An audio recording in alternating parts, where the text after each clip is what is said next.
جیسے ہمارے ہاں مختلف علوم ہیں ان سے لوگ نوازے جاتے ہیں، جیسے نفسیات علم ہے، نفسیات علم ہے، لوگ چہرہ دیکھ کے پڑھ لیتے ہیں، اس کے مطابق بتا دیتے ہیں کہ تیرے اندر یہ ہے، تیرے اندر یہ ہے، معلومات ساری دے دیتے ہیں۔ ان کے پاس بھی ایسے ایسے علوم تھے، وہ آگے دیکھنے لگے ہندو کا پڑا ہوا علم رکھنے والا ان کے کہنے کے مطابق جو بھی جانتا ہے، جاننے کے بعد آ کے دیکھا، زیارت کی حضرت خواجہ معین الدین چشتی رحمۃ اللہ تعالیٰ نے، پھر سوال کیا، حضور میں آپ سے پوچھنا یہ چاہتا ہوں کیونکہ میں ہندو ہوں، اپنے علم کی تحقیق کر رہا ہوں، دیکھ رہا ہوں، مجھے یہ نظر آتا ہے آپ کا سارا سینہ نور سے بھرا ہوا ہے اور روشن ہی روشن نظر آ رہا ہے، لیکن ایک بات مجھے یہ نظر آ رہی ہے کہ سارا سینہ روشن ہے اور اس کے اندر ایک کالا داغ ہے جو ٹکا لگا ہوا ہے، نشان لگا ہوا ہے، یہ تو بتاؤ کیا ہے؟ سمجھ آ رہی ہے آپ کو؟ ہندو دیکھ رہا ہے، ہندو سوال کر رہا ہے کہ سارا سینہ روشن نظر آ رہا ہے، نور کی برکات نظر آ رہی ہے، لیکن ایک سینے پہ اندر جو ہے وہ ایک ٹکا، ایک نشان کالا داغ نظر آ رہا ہے، وہ کیا ہے؟ اللہ اللہ قربان جاؤں، اللہ والے نے کیا خوب فرمایا، فرمایا ٹھیک ہے اپنے علم کے مطابق دیکھنے والے، یہ تیرے سامنے آئینہ ہے، آئینہ ہے، آئینے میں دیکھ رہے ہو جو نشان داغ نظر آ رہا ہے وہ تو ہے، یہ بتاؤ جی یہ داغ کیسے جائے گا؟ میں تو کلمہ پڑھ لے پھر دیکھ داغ ختم ہوتا ہے یا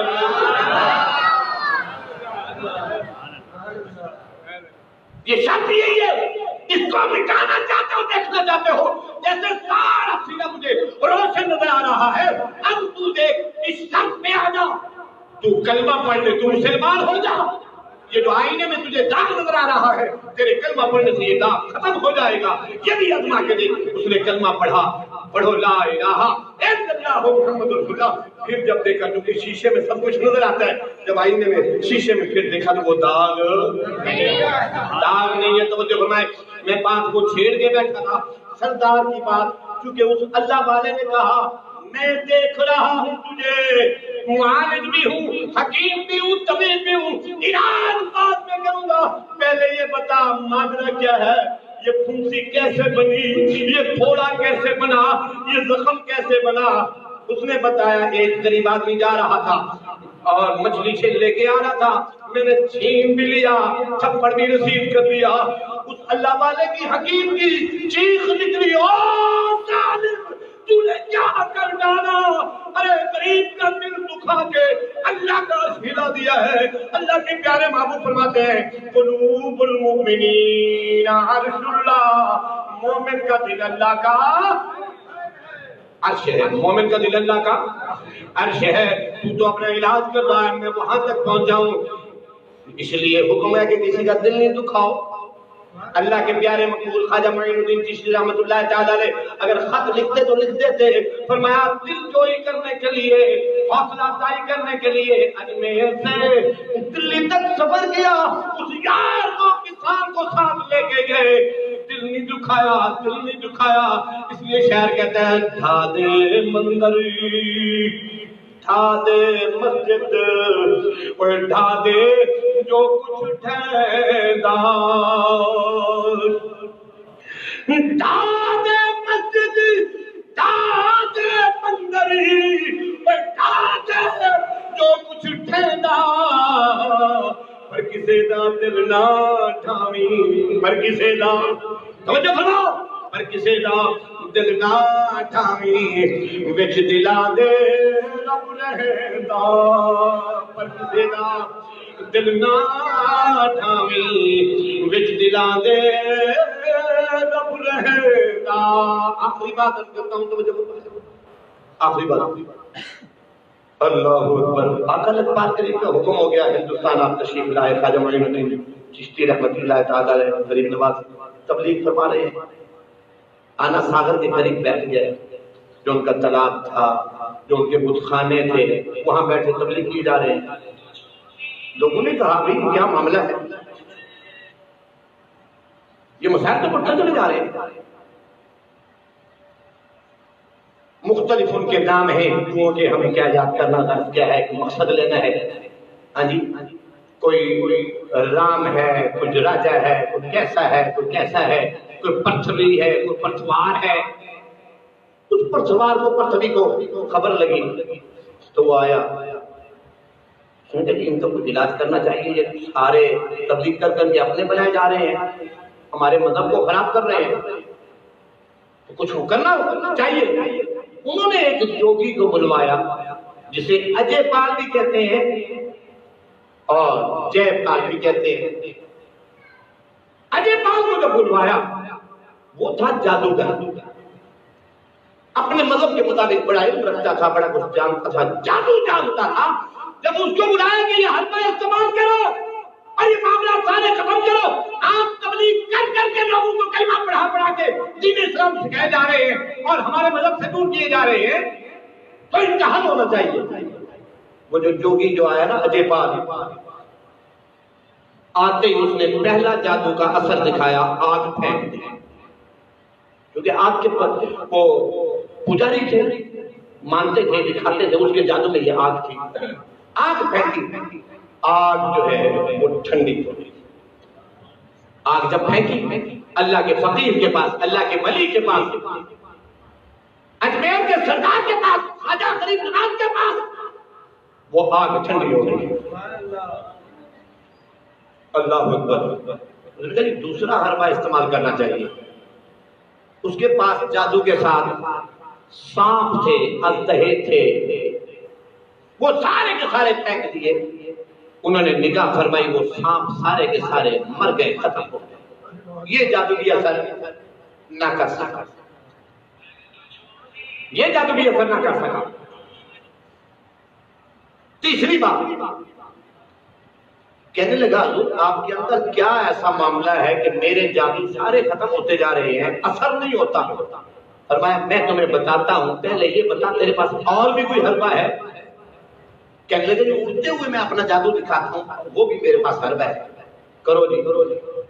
وہ جو اجے پال ہے وہ ہوا کے اندر اڑنے لگا، آسمان کی طرف جب اڑا، اللہ کے ولی خواجہ غریب نواز رحمت اللہ تعالی علیہ نے حکم فرمایا اپنی جوتی کو،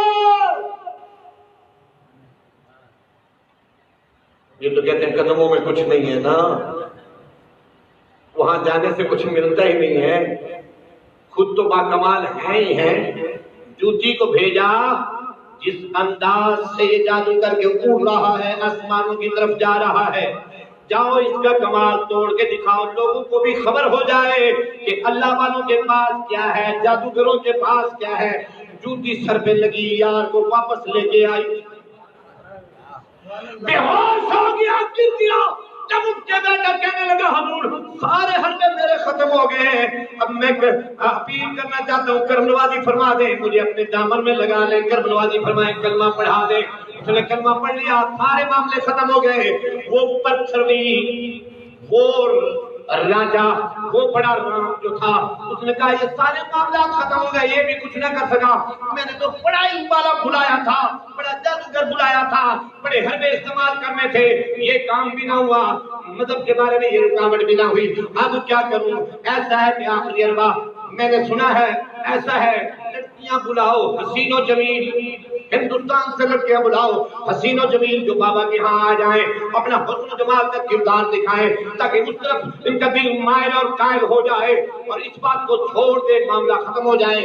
فرمایا ساری باتیں کرتے رہے، بڑے حسن و جمال والے آئے، جن نگاہوں میں عشق مصطفیٰ صلی اللہ تعالی علیہ وسلم بسیرا کر رہا تھا، بھلا کیا وہ دنیا کا حسن و جمال دیکھتے، ان لڑکیوں کی طرف دیکھتے؟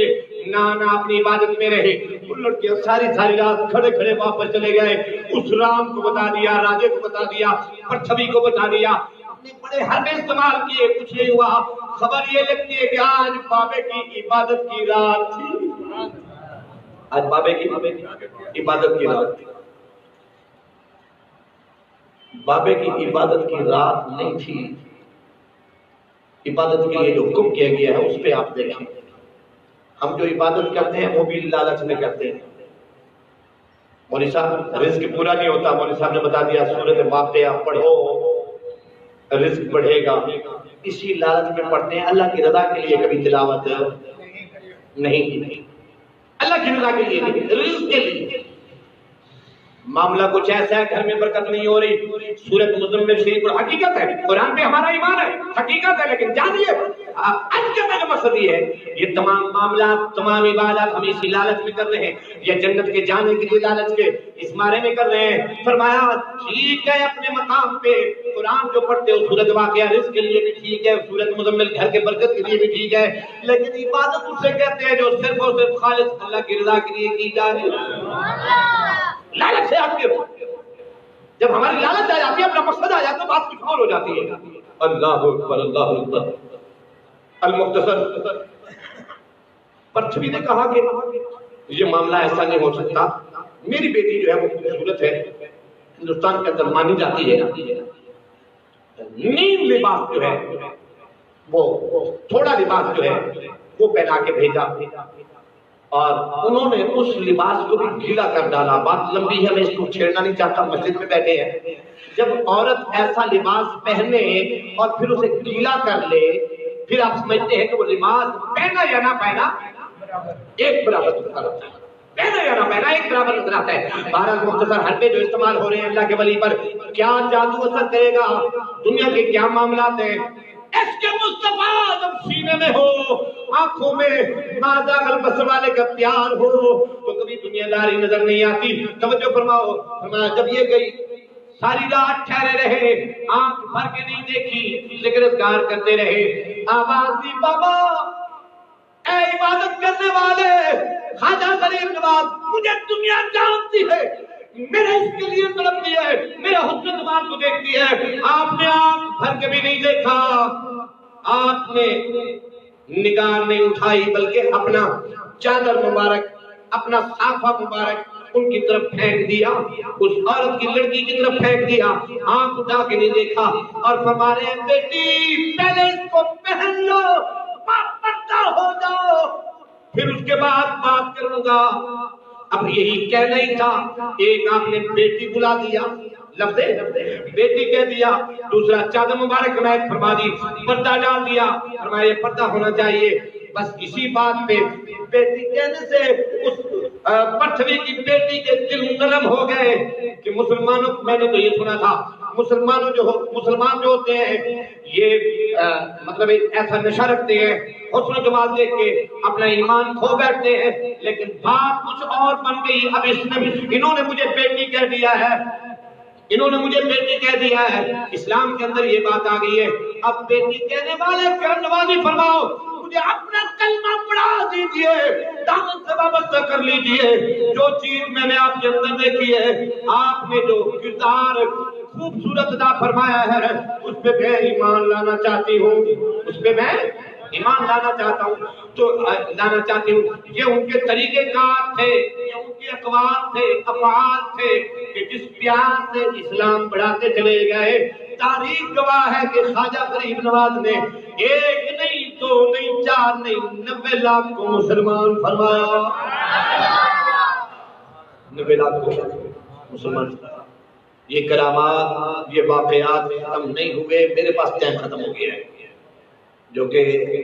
جو انتظامیہ میں سے دوست احباب ہیں جنہوں نے محبت فرمائی ہے، میرے بیٹے حضرت مولانا قاری محمد منیف، ٹھیک ہے نا جی، ان کو بتایا تھا اور انہوں نے مجھے کہا، تو آپ کے کہنے کے مطابق میری حاضری ہو گئی ہے۔ ابھی جو ہے خیبر میل گاڑی جو ہے میں نے اس پہ واپس پنجاب جانا ہے، وہاں میری حاضری ہے، اس لیے معذرت کرتا ہوں۔ پھر انشاءاللہ زندگی باقی رب العالمین کرم نوازی فرمائیں گے، موقع ملا تو ضرور اللہ اور اس کے پیارے محبوبوں کا ذکر پیش کروں گا۔ اللہ سننے سنانے کی ہمیں توفیق عطا فرمائے، آمین ثم آمین، وآخر دعوانا ان الحمدللہ رب العالمین۔ سلسلہ جاری رہے گا، نعت خوانی ہوگی، درود السلام ہوگا، دعائے خیر ہوگی۔ آپ ادب احترام سے بیٹھیں، خدا را مہربانی فرمائیں گے تو محسوس میں نہ فرمانا، مجھے اجازت دے دیجیے۔ السلام علیکم۔